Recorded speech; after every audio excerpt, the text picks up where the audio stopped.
कक्षा 7 की सामाजिक विज्ञान की वर्कशीट नंबर 23 मुगल साम्राज्य। तो मुगल साम्राज्य के बारे में जानेंगे बच्चों।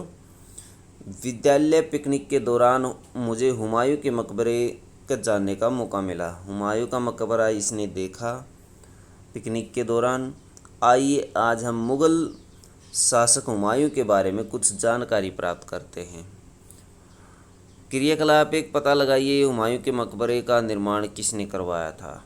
तो हुमायूं ने 1530 से 1540 तक शासन किया था और उसके बाद फिर 1555 से 56 तक शासन किया था।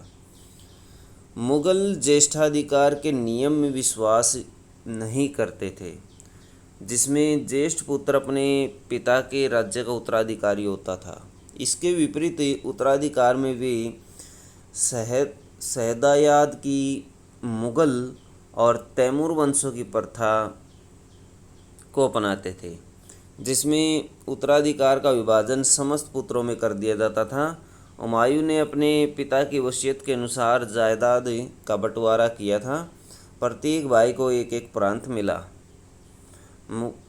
मुगल शासक था बाबर, उसका बेटा था हुमायूं, बड़ा बेटा हुमायूं था। हुमायूं ने सभी भाइयों में अलग अलग से राज्य का बंटवारा किया। अपने भाई मिर्ज़ा कामरान की महत्वाकांक्षाओं के कारण हुमायूं अपने अफ़गान प्रतिद्वंदियों के सामने फीका पड़ गया।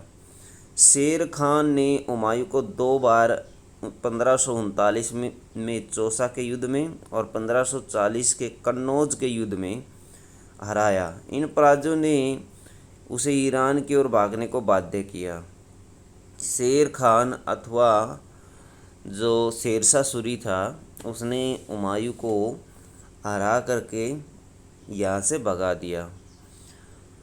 ईरान में हुमायूं ने सफ़ाविद शाह की मदद ली। हुमायूं ने किसकी मदद ली? सफ़ाविद शाह की। कहाँ जा कर के? ईरान में।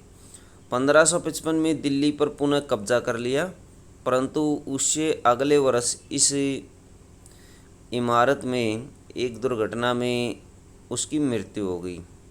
तो कुछ समय बाद उसकी मृत्यु हो गई 1556 में, और उसकी मृत्यु के पश्चात उसका बेटा अकबर जो था, वो उसने राज्य को संभाला। अफ़गान शासक शेरशाह सूरी, ये शेरशाह सूरी था। शेरशाह का मूल नाम फरीद था।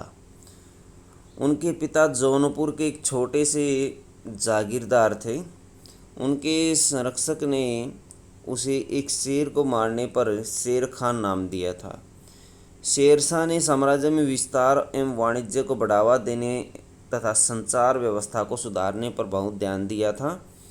सोनार गांव जाने वाली उस पुरानी शाही सड़क की शेरशाह ने मरम्मत करवाई थी, जिसे काफ़ी समय तक ग्रांड ट्रक रोड कहा जाता था, जीटी रोड इसको कहा जाता था। शेरशाह सूरी काफ़ी समय तक बाबर की सेना में रह चुका था। बाबर की सेना में इसने काम किया था। शेरशाह ने कुल 1700 सराय बनाई थी। सराय जो आज के समय में भी जीटी रोड पर देखी जा सकती है। हर 2 किलोमीटर के बाद सराय को देखा जा सकता है। 1545 में कालिंजर के किले की घेराबंदी के दौरान दुर्घटनावश एक तोप के फटने के कारण शेरशाह की मृत्यु हो गई थी। क्रियाकलाप देखिए। उत्तराधिकारी के चयन के लिए मुगल किस परंपरा का उपयोग करते थे? आज भी राजनीति में उत्तराधिकारी के चयन के लिए किस परंपरा का उपयोग किया जाता है? शेष ये जो मुगल थे, मुगल कौन सी परंपरा यूज करते थे?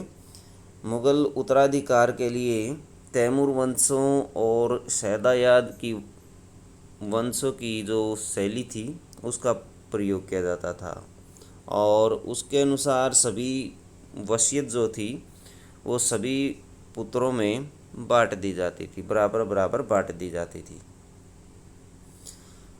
क्वेश्चन नंबर 1 है, चौसा के युद्ध में हुमायूं ने शेरशाह सूरी को हराया, सत्य और असत्य बताइए।